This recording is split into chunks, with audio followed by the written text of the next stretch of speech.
Hello. Hello.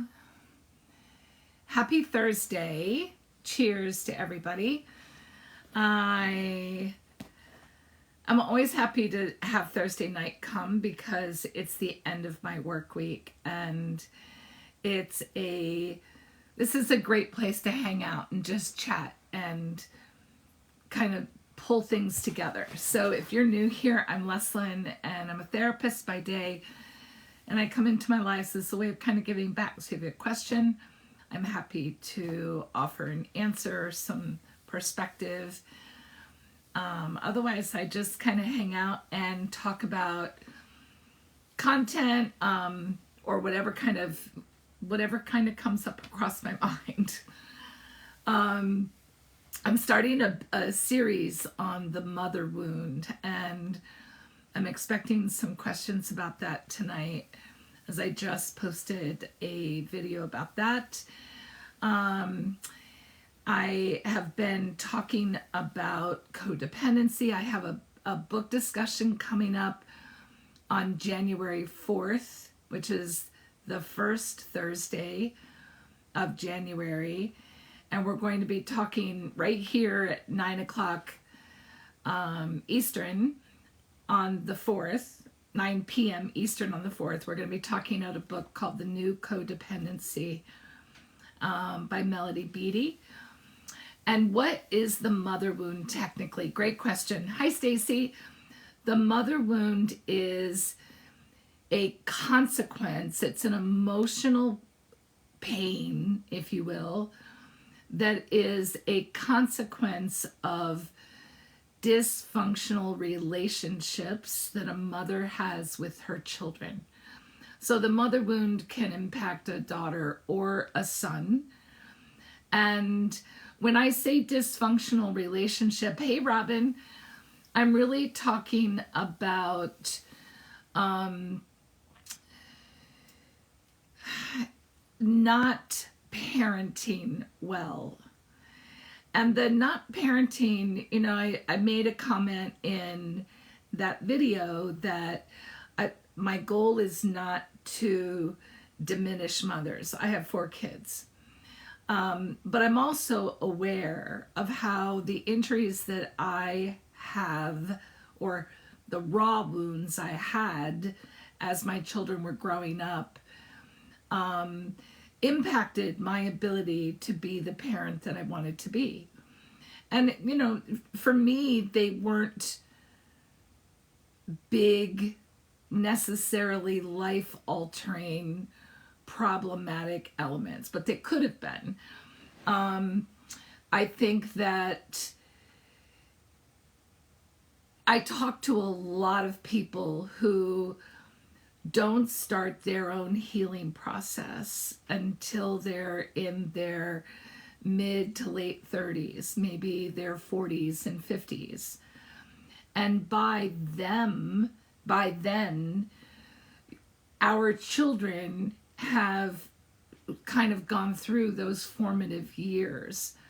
And as mothers, if we're not careful, and if we're not self-aware of how either our generational trauma is perpetuated in our own parenting, our emotional wounds, let's say we make a bad choice in partner, and we are really struggling in that relationship. If we don't have a really strong support system, if we don't have a good therapist, if we aren't self-aware, we may lean too heavily on our children for emotional fulfillment. And I actually find that quite a bit. Now, we might not know why we're doing that. I just finished a whole series about enmeshment. And enmeshment is typically a generational problem that's caused from mother wounds. It's caused from overburdening, an absence of boundaries, and overburdening the people in your periphery, to include children, with information that's not appropriate for them. If you're leaning too heavily on your children, and I'll give you a good example. So I'll talk about my mom and my mother wound, because it's easier than kind of making it abstract. So my mom was 18 when she got married. She was 20 when she had me. I was the oldest. She had 2 kids by the time before she turned 22, and found herself in a marriage with a man who was really financially unstable. So my mother didn't feel safe.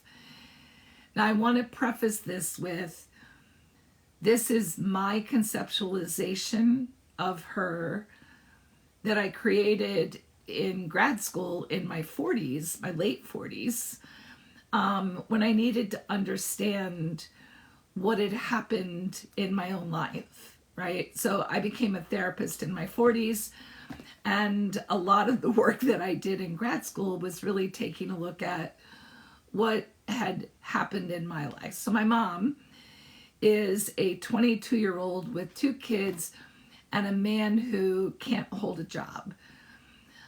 So her mother was a rescuer, and her mother said, leave him and I'll take care of you, which is, by the way, while it sounds loving, it's terribly enabling. And not that she shouldn't help her child, but at the end of the day, rescuing her daughter instead of teaching her daughter how to be self-sufficient was her mother wound, right? That was a problem her mother perpetuated. Her mother didn't require her to be self-sufficient. She didn't require her to get a job and pay rent, so on and so forth. Now, granted, it was a different time, but still perpetuated a sense of helplessness, right? So my dad comes and they patch things up and they have another kid. And then my dad goes through his kind of irresponsible phase again. And my mother, having never gone to college, felt like she needed to have a way to support herself, because she figured if he wasn't bringing in the income, she was going to have to.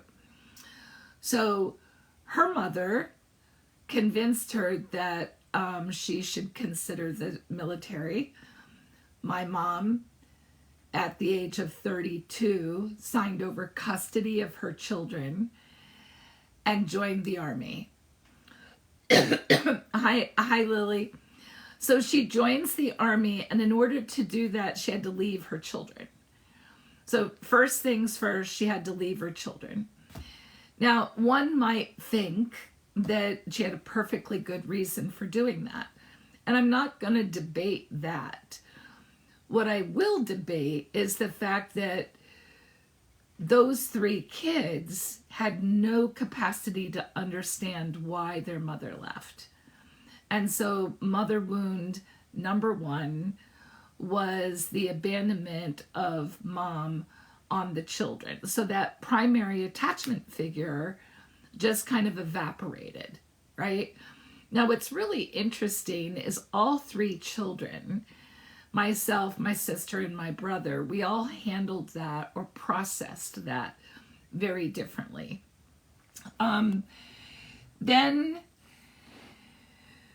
There's so many things about this, but ultimately my mom was too emotionally immature to understand that any of those actions had a negative impact on her children. And ultimately, one of the biggest problems with mother wounds is that the women won't acknowledge the impact their decisions had on the kids. Now, I must say, easily once a week, and apply to myself, that most of us do the best we can based on what we know at any given moment. I don't think my mother was malicious in any way, shape, or form in the decisions that she made. But that doesn't negate the fact that she made them out of a immature or a naive space without consideration for the big picture. It was actually pretty selfish, and it got worse through the years. So I hope that answers your question in regards to what is a mother wound. It can be caused by emotional abandonment, physical abandonment, emotional. Think about a woman who loses a child and becomes emotionally absent for a few years. Certainly, I think most of us can understand why that could happen, how it could happen. But if there are other children in the home, that action has the potential to create a mother wound in the children that are still here. And again, I want to emphasize this understanding mother wounds isn't about blaming moms. Because again, I really do believe the majority of people attempt to parent in the best way that they know how to. But at the end of the day, there are a lot of people who don't know what they don't know, and therefore they don't know what kind of injury their behavior is going to be causing or perpetuating. Of course, any kind of addiction can pave the pathway for mother wounds. Any kind of mental illness can pave the way for mother wounds. Any kind of personality disorder like narcissism, borderline, those emotional things have a potential to generate mother wounds. So there's a lot. And I'm going to be talking about it for the next few videos. I posted one today, and then I probably could have done 5 parts. It's a 6-minute video, but I hate having to go to part 2. And TikTok gives me a 10-minute option, so I think about them as kind of, what do they call it? Scroll learning. Scroll learning, that's not what they're calling it. Whatever it's called. That's my goal, is to just really help people understand.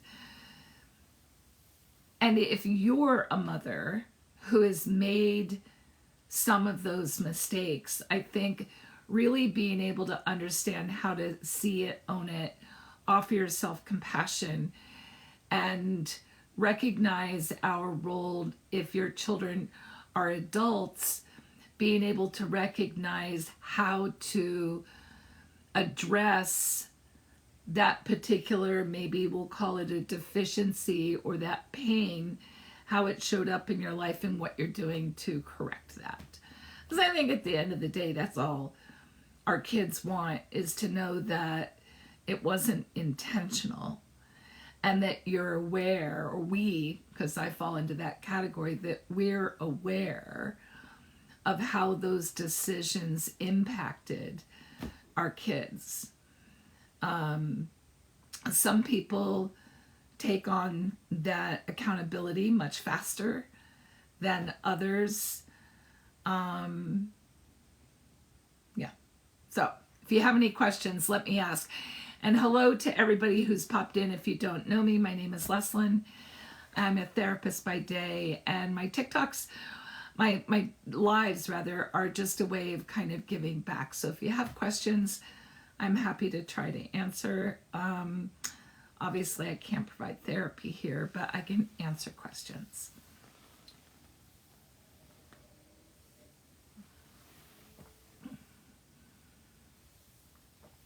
Is there a fine line between self-awareness and intellectualizing? Maybe. Intellectualizing is explaining things, at least the way I understand it, is using your intellect to justify and explain things. Self-awareness, we might intellectualize things that we discover through the process of self-awareness. Self-awareness increases our emotional intelligence.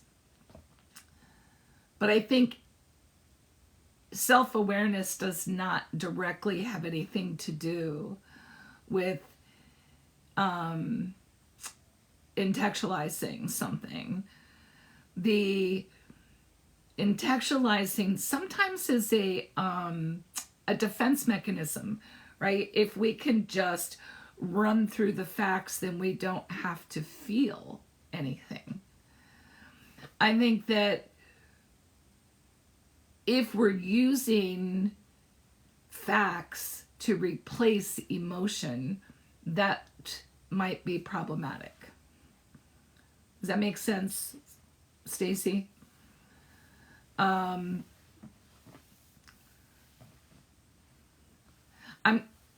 not sure that they actually run in the same category. You are very welcome. I know you're Southern. I know I've said this before, but I consider us more peers. And so every time that you say yes ma'am to me, and this is not a criticism, I'm just letting you know, I always feel so old. I truly do understand that it's a sign of respect for you, and I'm grateful for that. So please don't internalize that you shouldn't do it. That's not what I'm saying. I'm just saying that I feel old when that happens. And I feel old when it comes from a place that's legit. Like if my kids' friends say yes ma'am, I feel old. But having grown up, hello Bella, having not really grown up, but spent a fair amount of time in the South, I know that's just the language. I hope you guys had a good week. I'm still feeling the passing of time in this very bizarre way. It's just evaporating. And it's just so interesting to me, because if you've been in my lives for the last month or so, you've heard me say this. Oh, Stacy, really, don't worry about it. And you truly don't have to. I'm just sharing. But the fact that it's Thursday night and the weekend is approaching, where did the week go? I was thinking today, I sat down to my 3:00 session. Well, I guess I sat down after my 3:00 session. So it was 4:00 on a Thursday.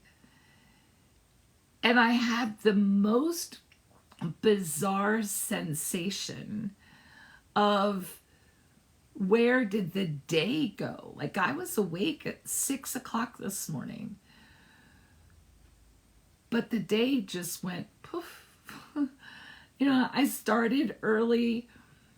I don't know what else I did other than talk to clients. I did some content research. I created some content. I prepped some food. I put together a package. That doesn't seem like a whole lot of accomplishment in a matter of the 10 hours that I had been awake. So why did the time go so fast? I don't know about you guys, but it really is bizarre.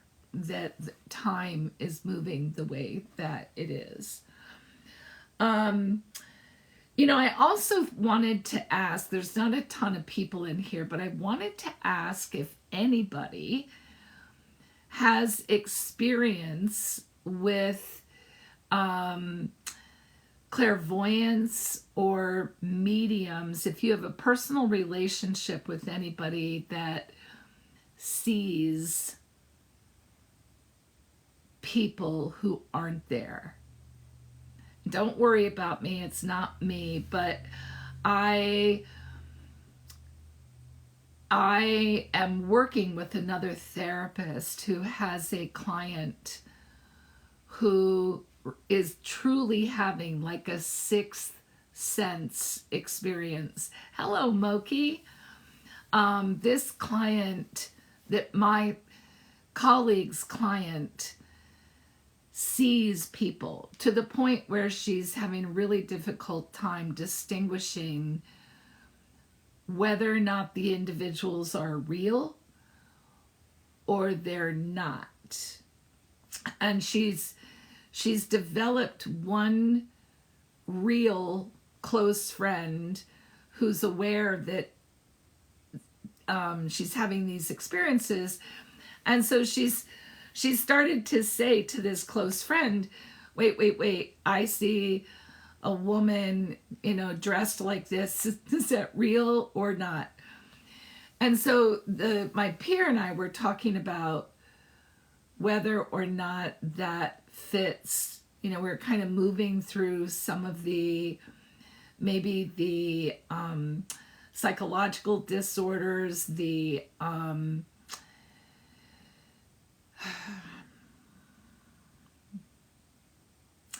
some of the diagnoses that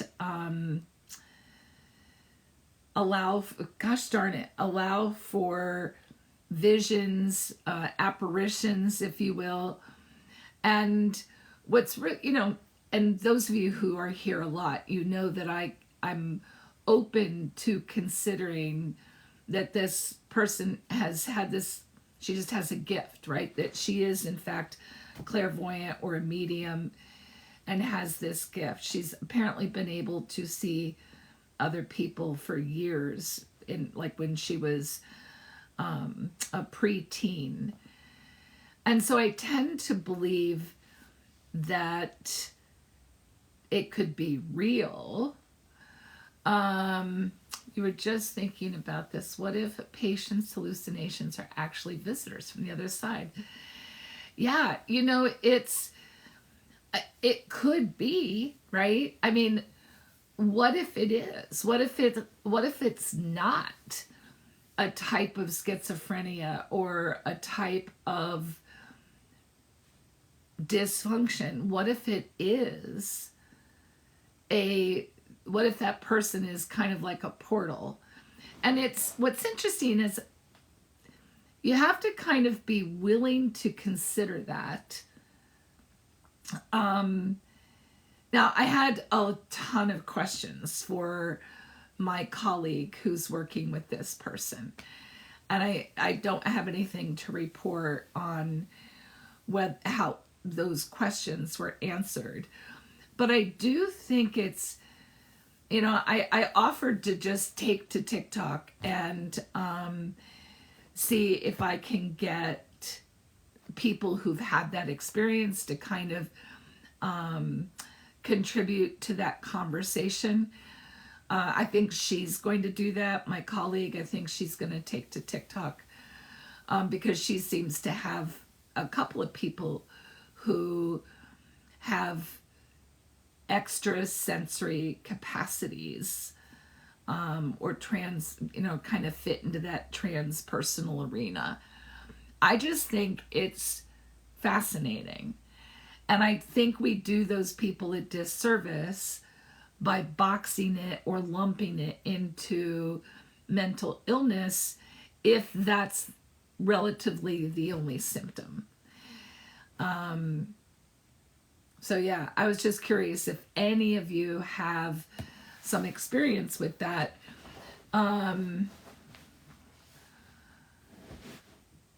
Oh, that's interesting. She does groups where she connects people. Yeah. Now, what's interesting is apparently this person doesn't know any of the apparitions, if you will. And I don't know enough. Like, one of my first questions was, she needs to talk to them. She needs to find out why they're there, what they want, who they're looking for. Hello, Jeannie. Missed you. And I think those are really important questions. So if I find out that she asked those questions, I can come back with a little bit more information. I know that she's not looking to connect with someone. I think that was made pretty clear, but I don't think that she has, like, for the longest time, she didn't realize they weren't real. But I often think too about, one of my daughters had an imaginary friend that she called X, because I've always wondered about children's imaginary friends, and what if they're not imaginary? What if the children are actually seeing spirits or experiencing spirits, and then we tell them, they're imaginary, there's nobody there, no, Johnny didn't do it, you take responsibility, or whatever the case may be. But I've often thought that about childhood things. But here's, a young adult who, wouldn't it though? Here's a young adult who says that she's really just figured out that all these people she thought were in her world don't actually exist. And that's got to be an incredibly strange experience, to have somebody tell you that this person you've been interacting with, or that you've been depending on, isn't real. And that's another question I have. Like, I don't know if they talk back to her. So I have questions more than I have answers. I have lots and lots of questions. But I thought I'd put it out here. So if anybody has direct experience, I would love to be able to connect, or at least pass along a contact, so that she can somewhat normalize what's happening for her, if that's, even in the cards. She is, from what I understand, the young woman is seeing a psychiatrist. I don't know what she's told the psychiatrist, but my understanding is she doesn't have a significant diagnosis that would explain the hallucinations or the apparitions, however we want to spell them out. So tomorrow I'm going to Philadelphia, and I'm going to the Christmas market. We're going to go to the Reading Terminal Market. If you guys aren't from the East Coast, there are, one of my goals was to find a real traditional German Christmas market. And in Philadelphia, there's a huge German population there. And they have glue wine, and glue wine is kind of like a warm spiced wine. They also have, now I'm not going to remember what it's called.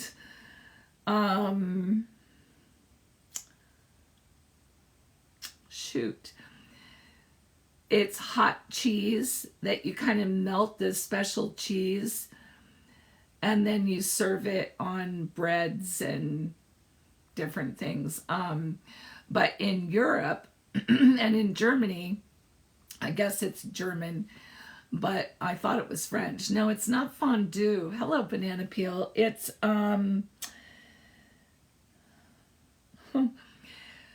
my son and daughter love it so much that every time I go, you put these little grills on the table. No, it's not brie.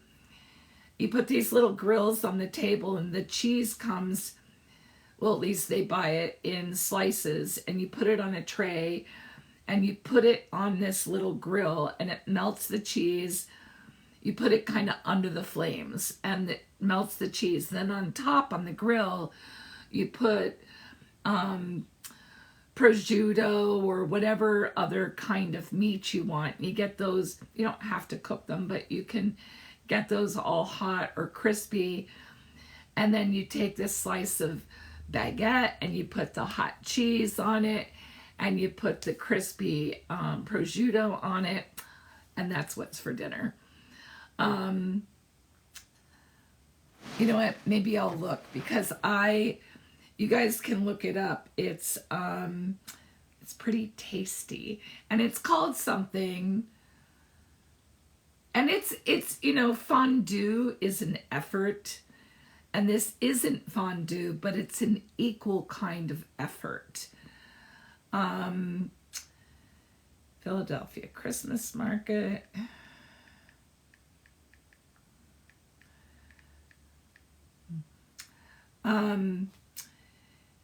My shopping is finished, so my hope is that I don't buy anything.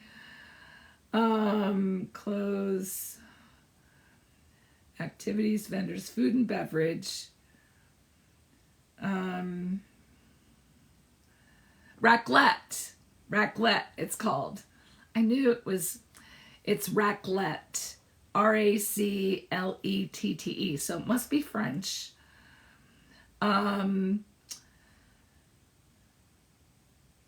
Traditional raclette, veggie raclette, salami raclette. Yeah, so I am going to, and there's no picture apparently. I was going to see if I could give you a picture, but it's called raclette. And it's really, I think the raclette is the apparatus that you melt the cheese on. However, if I'm not mistaken, at the Christmas markets, they have these huge hunks of cheese, and they keep one side of it kind of melted and gooey, and they just take the piece of bread and they scrape this melted cheese onto the bread.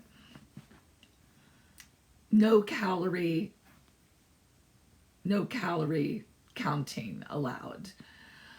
You have that in Switzerland, yeah. I don't know about you guys, but when I went to Switzerland, I was very invested in having traditional fondue in a Swiss restaurant. So we're in Lucerne, Switzerland, and we have reservations at this fondue like specialty restaurant.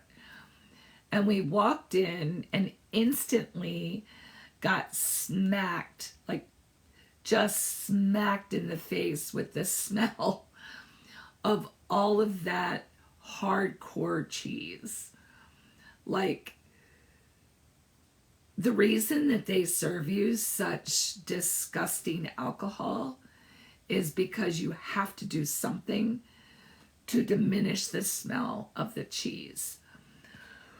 And when I say the disgusting alcohol, what I remember, and this was probably 9 years ago, but what I remember is the waiter coming up in broken English, trying to convince us to have this alcohol, and he was going to pour shots of it. And so Harlan, my partner, said, everybody has a shot. Well, I don't like shots of anything, really. I have some forgettable kind of things that involve shots. So I tend to not indulge in shots. And this has been kind of a long-standing rule, like maybe the last 30 years, because there were some not so good moments that involved shots. Anyway, so he brings these shot glasses full of whatever it is, and it is awful. It's worse than sake. I also don't like licorice. And I don't remember it. Like, it wasn't like, I can't remember what that liquor is called that you keep in the freezer that tastes like licorice. But it was not good. And the smell of the cheese, well, I think what I'm trying to say is the entire fondue experience was significantly overrated. That's what I'm trying to say.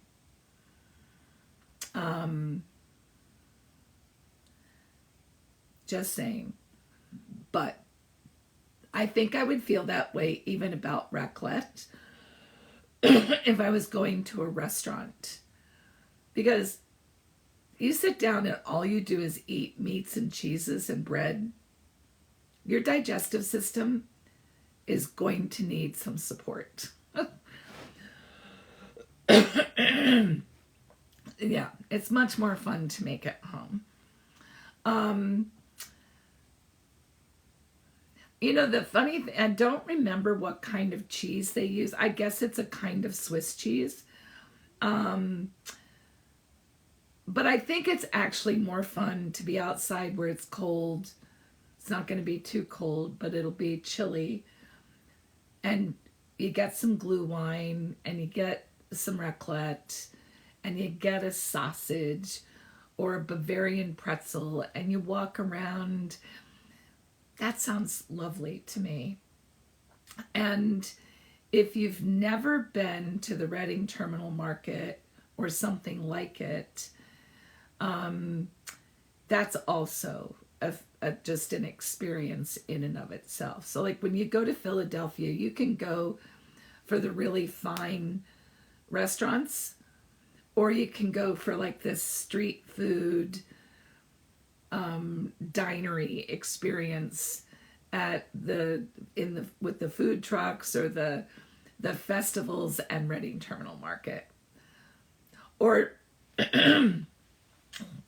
or you can go to South Street. I mean, I don't know if any of you guys, Philly's a fun place to go. You can spend a few days there easily. Winter, spring, summer, fall, it doesn't matter. I don't go up often. Well, I don't go downtown often. I have a daughter who lives in the northern part of the city. So I'm there a little bit. I just don't go downtown very much. So I'm looking forward to it. It'll be a day to get out and walk and do things. And all my Christmas presents are wrapped. So yeah, life is pretty good. Any questions, you guys? You won't be interrupting me if you ask a question. I wanted to make sure that I leave some time for that. I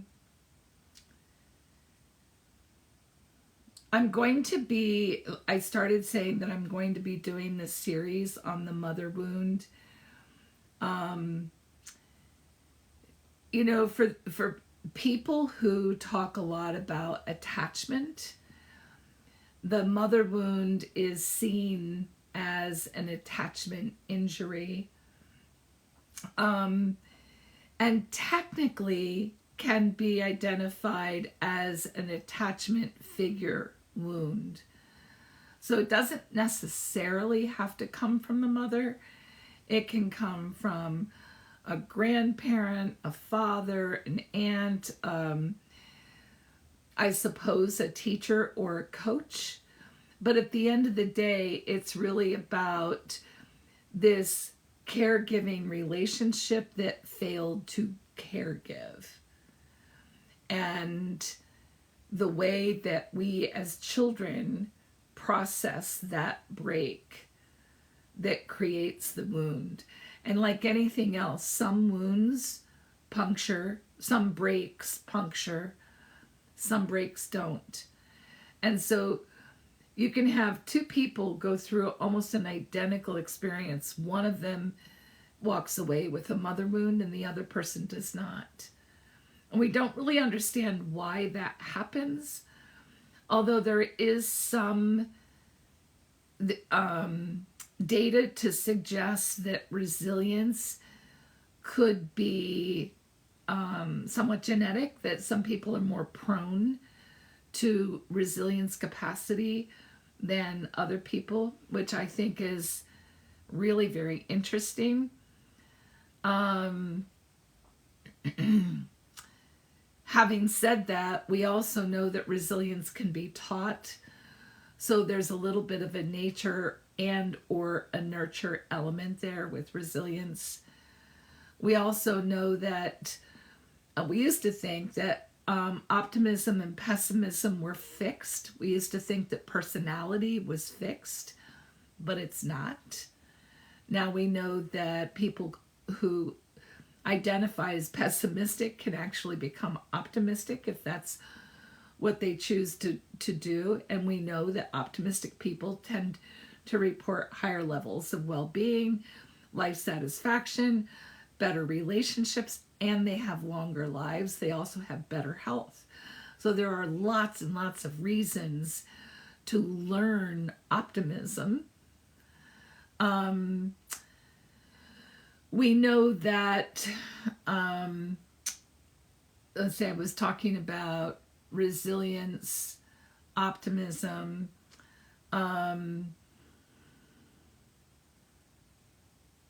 The other thing I think that's important to know is you don't need, your mother doesn't have to participate necessarily in the healing of the mother wound,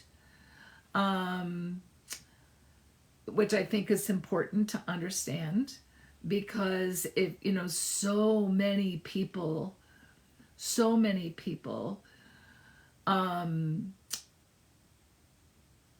get stuck because they fail to ever get what they needed from that wound. I've talked before, but I think it's a great place to kind of retell this story. But my sister, who was just 20 months younger than me, she was a premature, and she, you know, in the 60s, if you were premature, your odds, I mean, you know, the NICUs were available, but they weren't as technologically advanced as they are today. My parents, when she was born, we all lived out in kind of like the Mojave Desert in Needles, California. And so she was born there. Needles was a tiny little hospital. She was rushed to Loma Linda Children's Hospital, which is up a little bit north of San Diego, I believe. And we had one car. So they did not allow mom to go at that time. Plus, dad was working and I was a baby, technically 20 months old.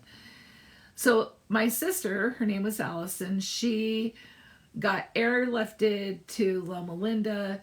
She was in the NICU there for 10 weeks. Mom got to go twice. But imagine that there's an infant who is taken from their mother, put in a hospital bassinet, and in the 60s, just kind of close your eyes and imagine the absence of nurturing, of skin contact, of soothing, of comfort that was not available to that baby for the first 10 weeks of their lives. So she gets strong enough to go home. My mom and dad bring her home, right, Robin? Like no attachment. And so this child, mom used to say all the time that Allison was such a good baby. I think it wasn't that she was such a good baby. It's that she had learned in that first 10 weeks of life that no one was coming.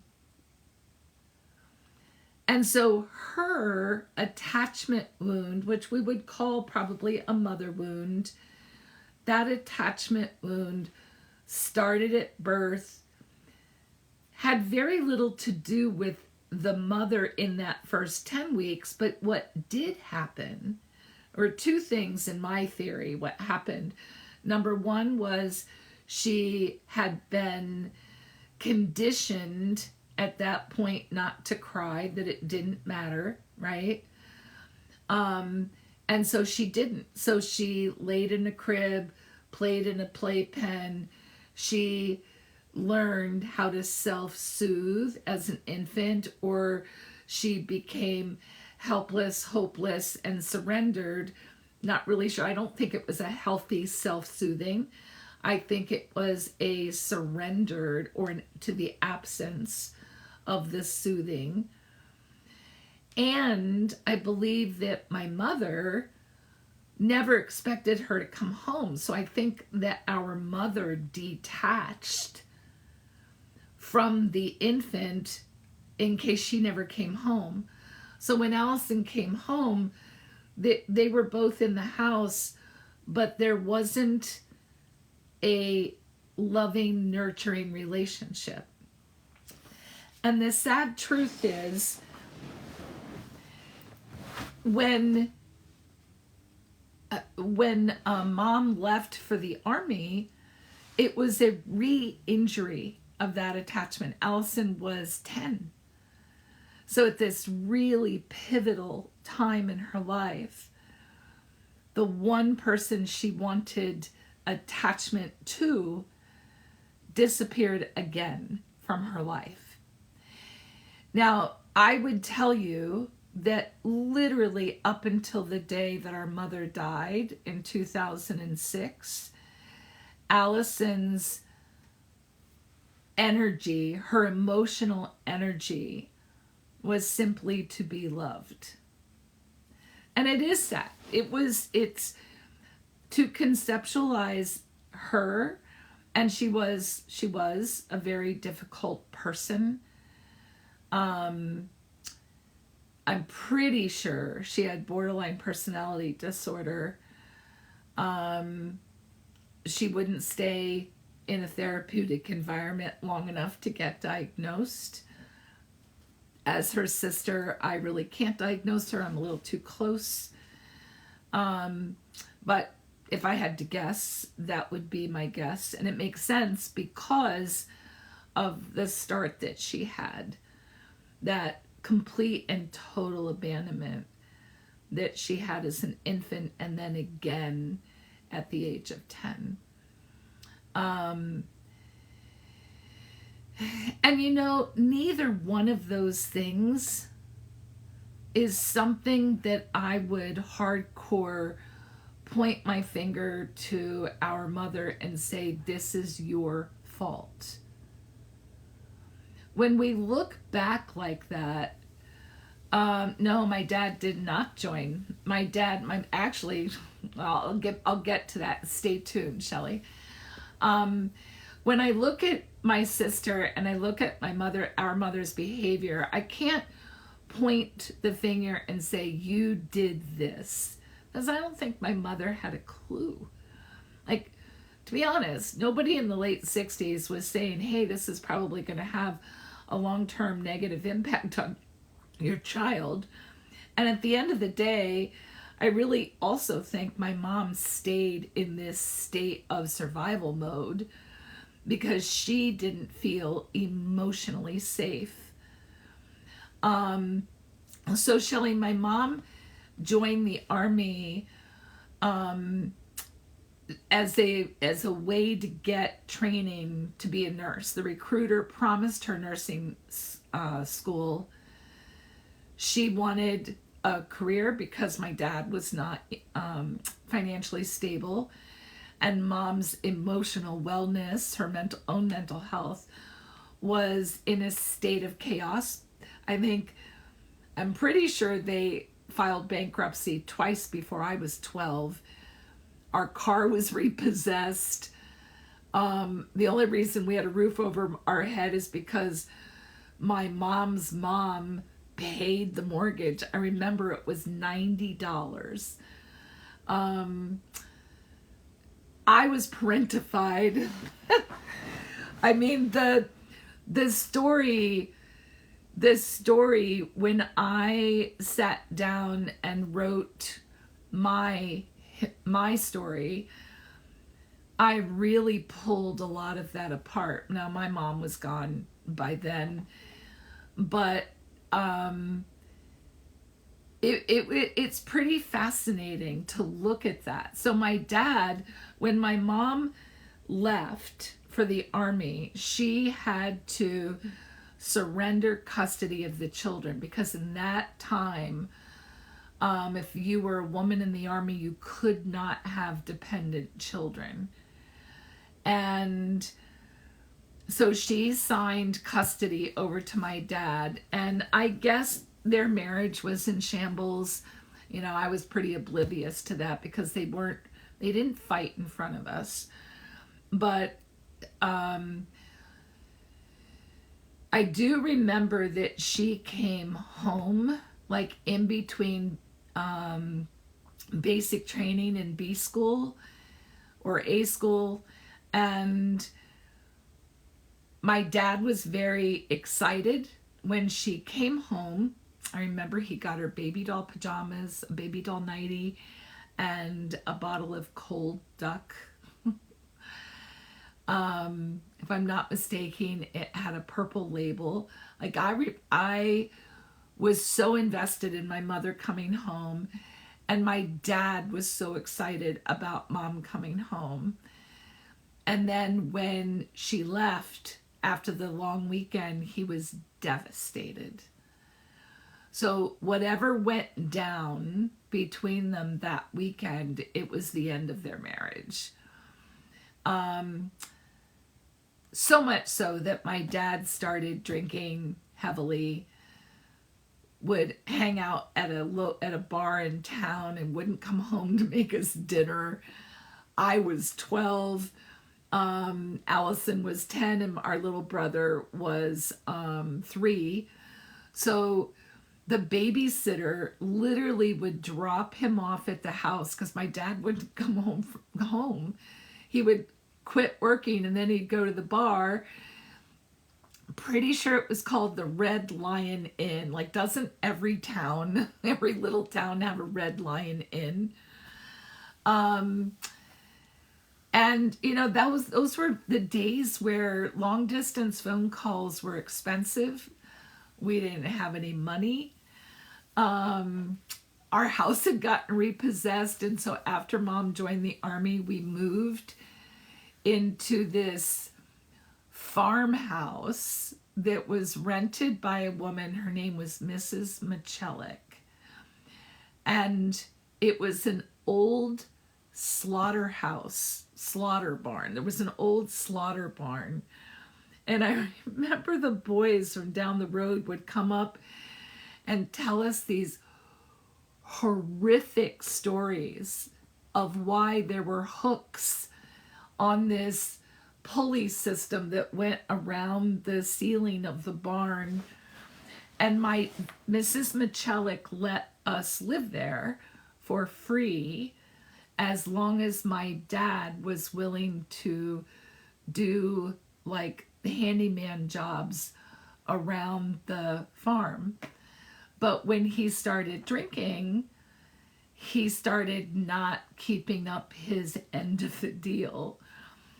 And so eventually, and I don't think we were there I'm not even sure we were there a full like 8 or 9 months. I want to say,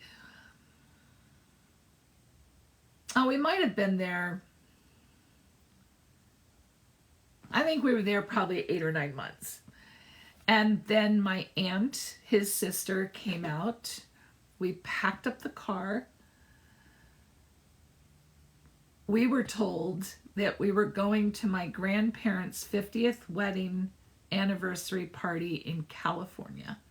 So I lived in Pennsylvania, was there most of my life that I remembered, 10 years. And then we were told we were driving to this party in California. So there were 3 kids, my dad, his sister.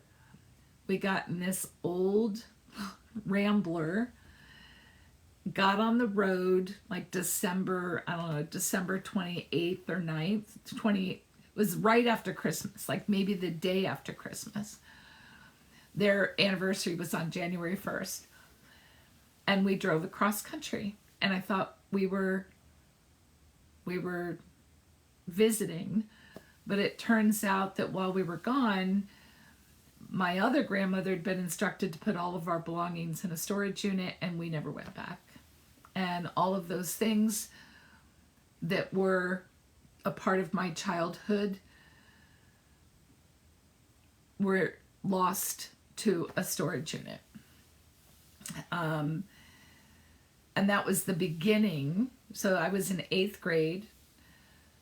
I, of course, went to 8th grade through the first half of that year in my hometown with kids I'd known since, preschool, although I never went to preschool. And then I went to 2 other schools before that year was over. So, yeah, that was the beginning of my mother and father wounds. My dad really did turn his life around and could see how his decisions had an impact on his children. My mother would never, she never saw that. She never had enough emotional maturity to be able to say, yes, maybe something I did was super painful for my children. She just never got out of her own way. And I'm as many of you know, if you have been here with me, you know that I have a very firm belief that each one of us are on a journey, and that the experiences that exist in our life are part of that journey. So I have no ill will, none, toward my parents. I see them as the flawed human beings that they were, and acknowledge that they probably did what they knew to do. And I did better. I didn't do the best, but I definitely did better. And I think that my children are doing even better. So I often wonder what it would be like if I hadn't chosen to become a therapist. And I, as many of you know, I was in my 40s when I made that choice. And so my girls were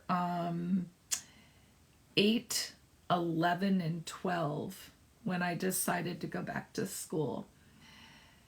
And thank God, because I really do believe that I saved them from some generational stuff by learning and fixing and developing the capacity to own the mistakes I had made up to that point, and the awareness to understand the mistakes I made afterwards, because, even when you know better, you don't always do better. Always. not only that, but I think sometimes making the right choice is so incredibly difficult that if you don't have a strong support system, or if you're going through almost like your body has a weakened immune system, you can't get exposed to pneumonia or RSV.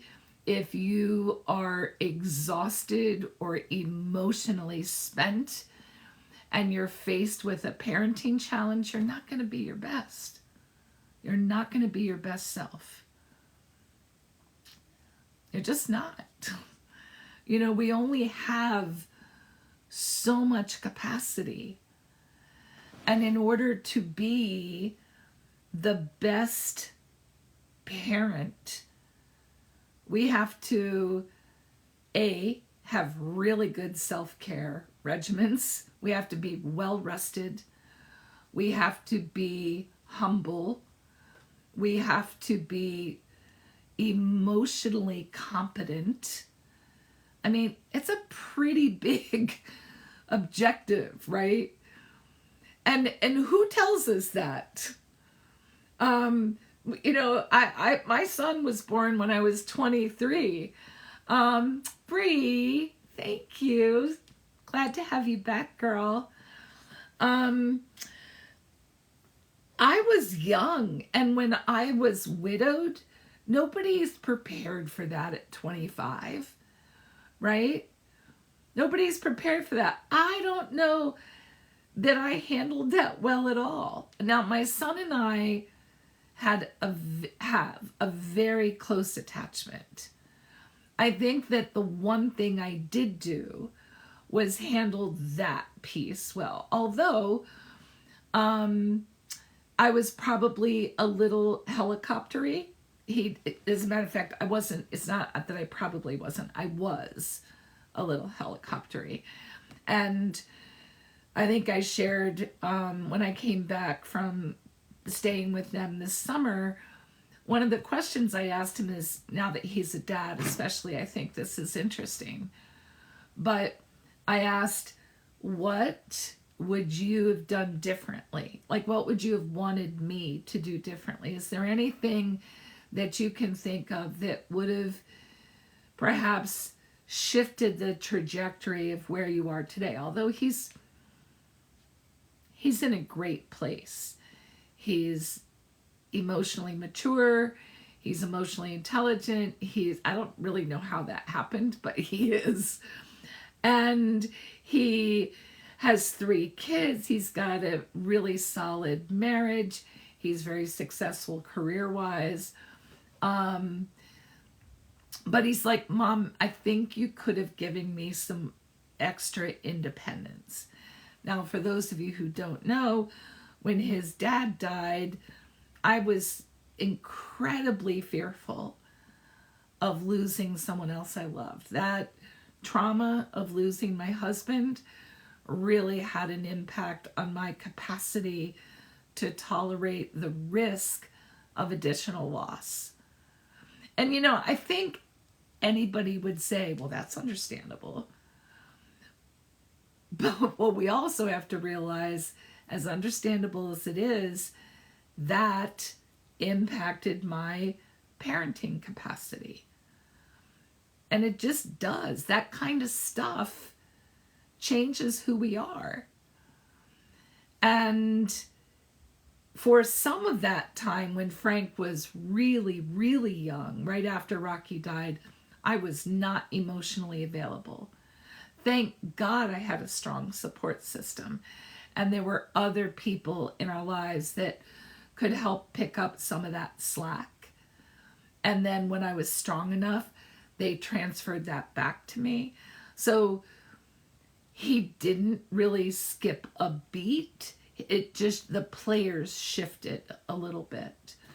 But a lot of people are not that fortunate.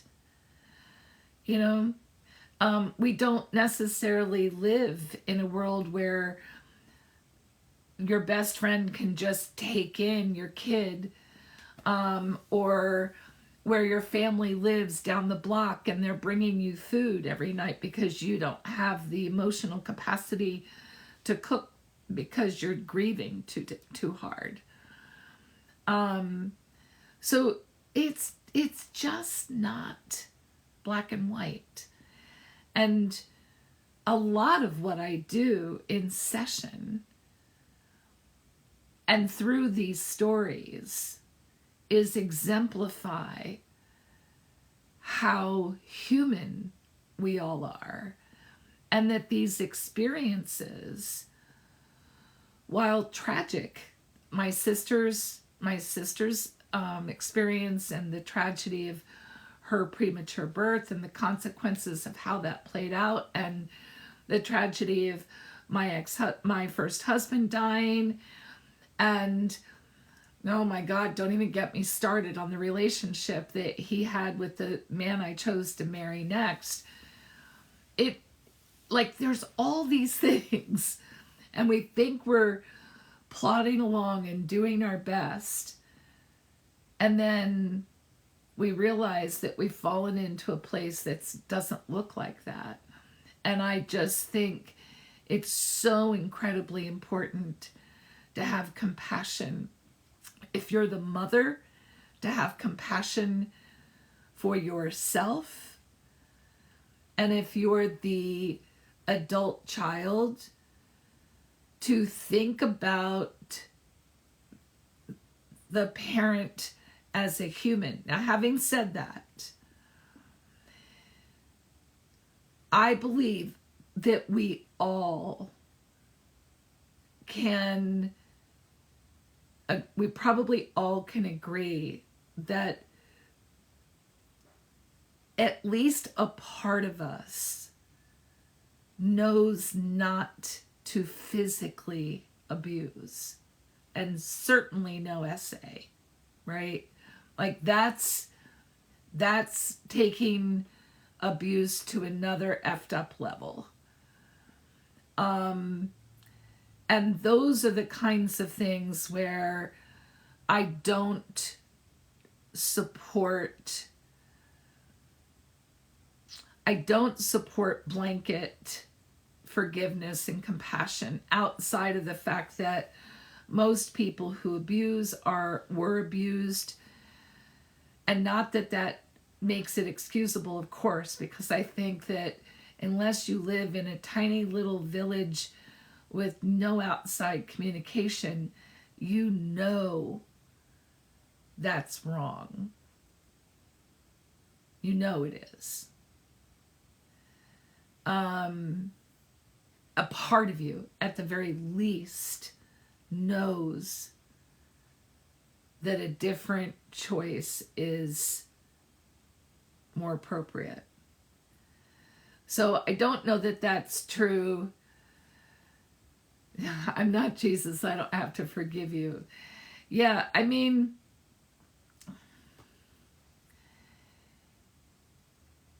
that's 100% accurate. And I think that when we say things like that, we have to really get into the question of, what does that even mean? What is forgiveness? What does that look like? And it's so misunderstood, in my opinion. And I think it looks different depending on what perspective you're operating in. If you're operating in kind of a fundamentalist Christian perspective, it means one thing. If you're operating outside of that, it might mean something else. I think the motivation behind forgiveness is important. What's the point? Who are you trying to satisfy? At the end of the day, forgiveness, no matter how you do it or where it originates, it really has to be about liberating you, right? And, you know, I talk to so many people who have negative childhood experiences, and their expectation so frequently is that the parents should have known better. And how wonderful would it be if that were actually, hey, Jackie, if that were actually the case, right? And should know better, like who gives people parenting classes? Nobody. You know, we could go so far down a rabbit hole in this conversation. But if we don't teach people what healthy parenting looks like, where does that should come into play, right? One would think, I mean, what happens traditionally is people grow up and they either decide they know what to do or they know what not to do. But common sense is not a standardized thing.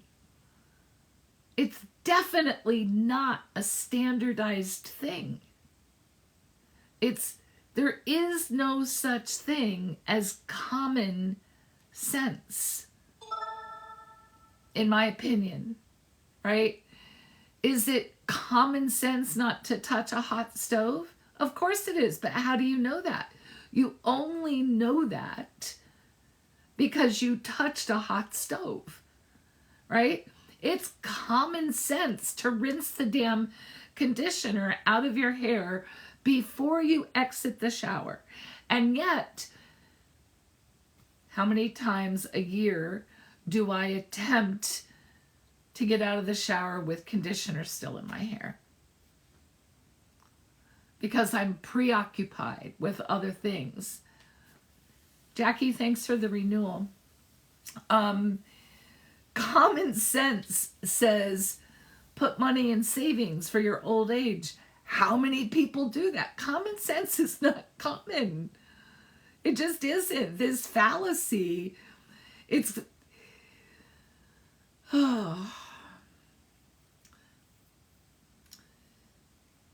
And if you don't know, you don't know.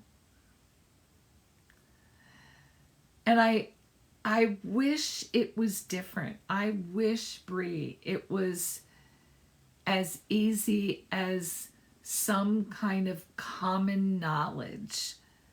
But it's not. Christ, we can't even get the world to agree, everybody in the world to agree that the earth isn't flat. How are we going to standardize common sense? Like, it's not.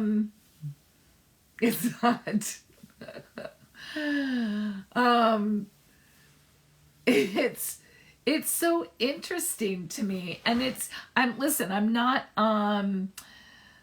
dissing you, truly. I'm just because I feel if all this energy has nothing to do with you, it's absolutely has to do with my frustration with this idea that people are supposed to know things when nobody freaking teaches you this, right? Nobody teaches. Why aren't parenting classes mandated? Why aren't they? We mandate them once people are going through divorce and they're being abusive. Why do we have to wait till then? I know why, because there will be 1 million people or 72 million people who say, you're not going to tell me what to do.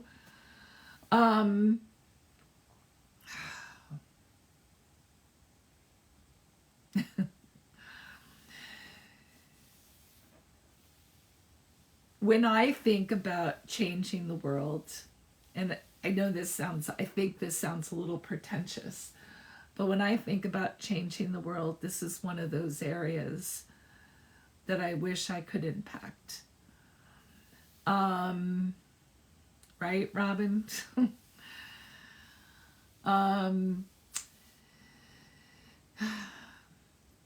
I wish, because I see the negative impacts of poor parenting.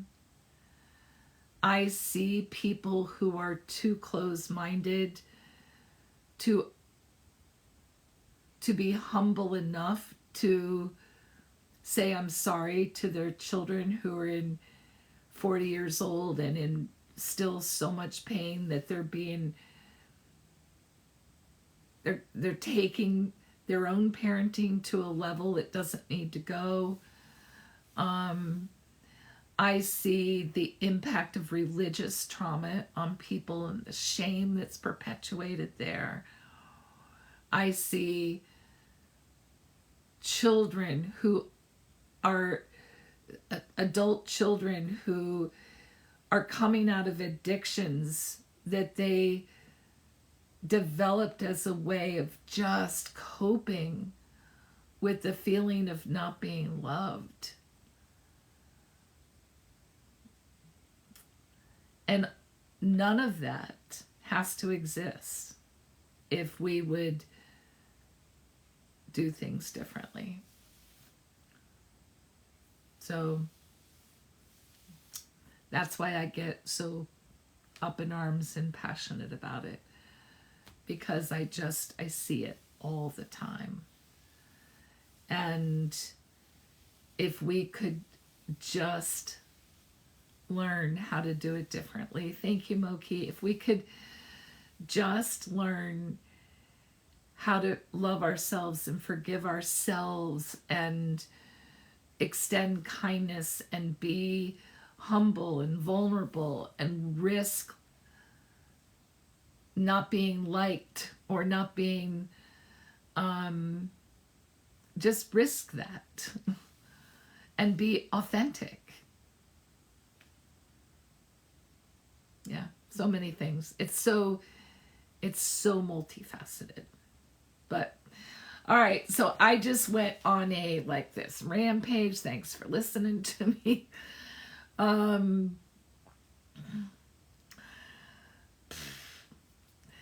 know that's such a heavy conversation or topic. Right before we go to bed, it was a good rampage. Thanks, Bree. Yeah, so let me talk about next week. Next week is a normal week. I will be here Monday and Thursday. Thanks. Good. Thanks, guys. I'll be here Monday and Thursday next week, and then I won't be here on Christmas, and I won't be here, well, at least on Christmas. I may pop in on New Year's. It was very heavy, so you'll be watching Elf before going to bed. Good. Hello, Chris. I'm really happy to hear that you're going to be watching Elf and something to make you laugh. You know, I'm curious. I had a client ask me this morning, and I've seen a lot of TikToks about the movie, the Netflix movie thanks, Jackie.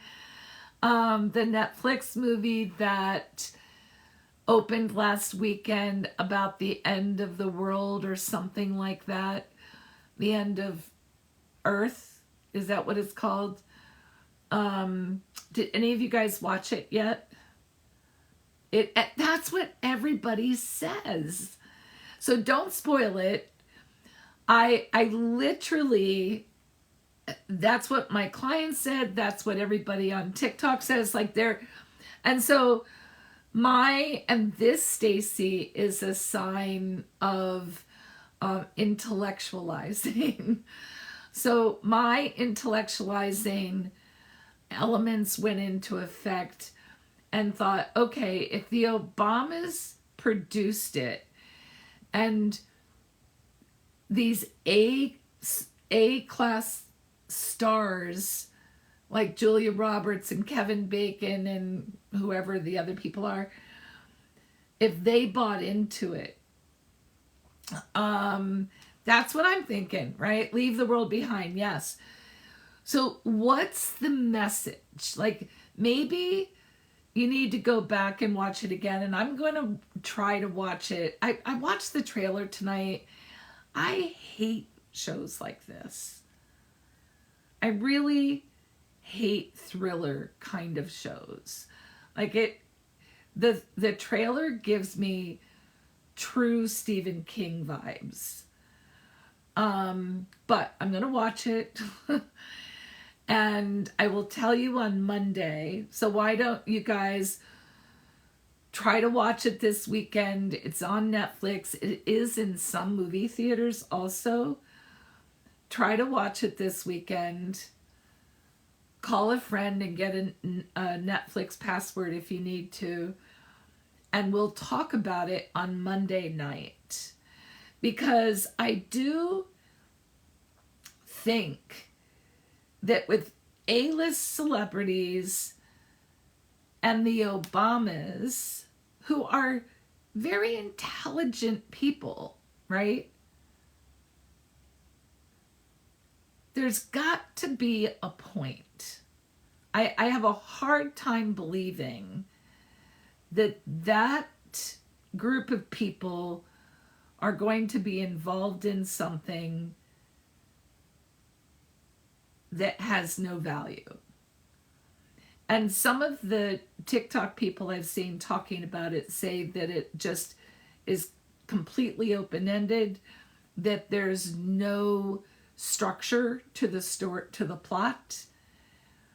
And so I'm going to try to listen to I'm going to try to watch it with a different objective. Just the music. Your game? Okay, cool. Let's do that. Let's watch it for the weekend and we'll talk about it on Monday night. I might even try to take notes because I'm pretty convinced. Yeah, you are not alone in your opinion at all. And it's funny because on Sunday and Monday, my feed was filled with people who were reviewing the movie. Do you guys want to know something really weird? I just thought of this. So I literally 2 or 3 times a year will buy ice cream and keep it in the freezer. And over the last weekend, I go puffed some ice cream and I got a Haagen-Dazs pint of caramel cone. Okay, never had it before. I got a pint of caramel cone. I ate half of it one night over the weekend, and then tonight, because I ate kind of an early dinner before I got online, I ate the other half, and I was watching TV. I come sit down, I eat the ice cream, and all of a sudden, on television, and I'm streaming, right? So on TV, there's an ad for caramel cone Haagen-Dazs ice cream. I did not say it out loud. I didn't search it. I'm here alone. And all I can tell you is that it was I've not seen that ad before. I wasn't even really aware of the name of the ice cream that I was eating until I saw the commercial for it. Isn't it though? Okay, I understand that GoPuff order is on my phone. I get that. I understand that Netflix probably, all of the information that I have on my phone is uploaded to the streaming service. I think in this case I was streaming ABC, I think. But how did it know what flavor ice cream I was eating? Like caramel cone is not like freaking chocolate or butter pecan, right? Caramel cone, Haagen-Dazs caramel cone. By the way, it's not my favorite. There are other ice creams that are better than that. But I don't understand how, when I walked into the room with that ice cream, like I didn't mention it. I think it's weird. I think it's really weird. And I truly don't understand. And I believe, I'm right with you, Bella, that there are no coincidences. But if it happens all the time to you, Robin,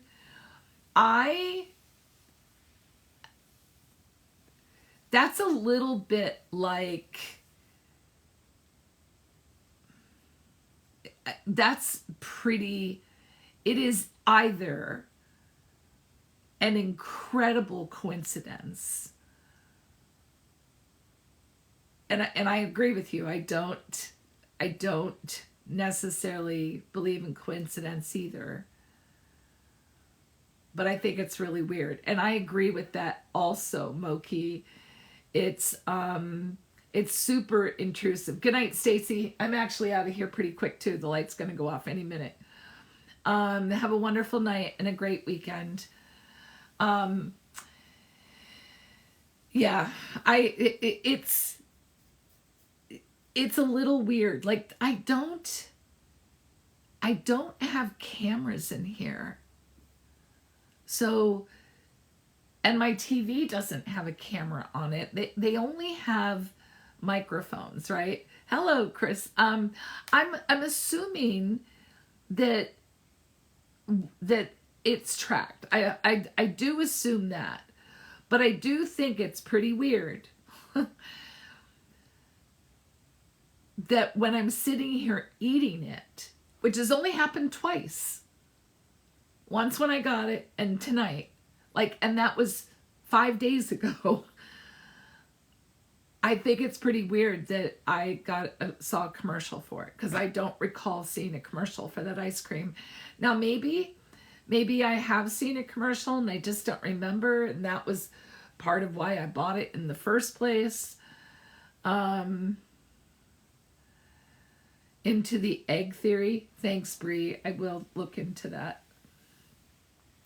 Anyway, all right, guys. I'm going to say goodnight. Also, my light's going to go out in 1 minute. And you know what it's like when I sit here in the darkness, although you'll be able to see the candles better. So have a wonderful weekend. Thanks for hanging out with me. And I will see you all on Monday night. And we will talk about where the world ends. Okay? So have a good night.